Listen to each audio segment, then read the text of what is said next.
Good morning. I'm Andy Myers at Weiss Research, and this is your morning market alert for Tuesday, August 2nd. U.S. stock futures are pointing to steep losses at the open, following weakness across the European and Asian markets.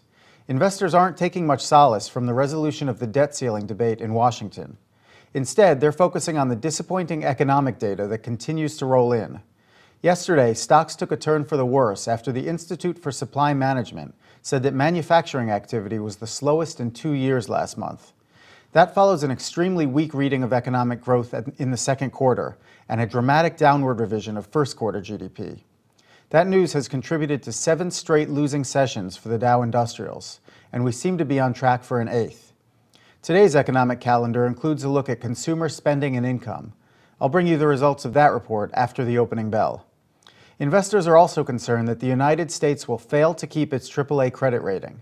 The Senate is expected to pass the bill to raise the government's spending limit and cut the deficit, following passage by the House of Representatives yesterday. But analysts say it won't be enough to keep the rating agencies from downgrading U.S. debt.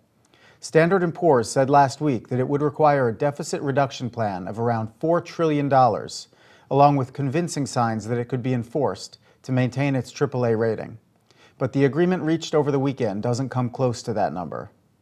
Concerns about the global economic recovery continue to push traders toward assets perceived as relatively safe. That's helping gold approach its all-time high once again, above $1,630 an ounce.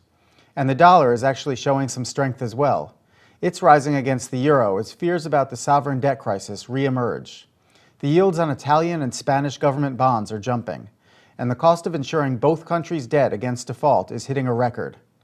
The dollar is also gaining ground against the yen amid speculation that Japan's government will intervene to weaken its currency.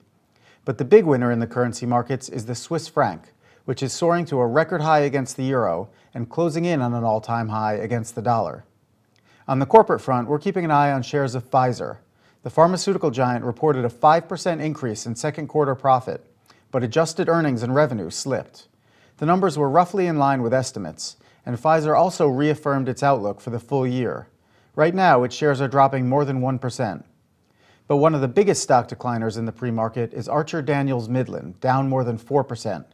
The agricultural company posted a 65% drop in quarterly profit, falling way short of Wall Street forecasts. ADM blamed the miss on higher corn prices and said corn and soybean supplies remain tight.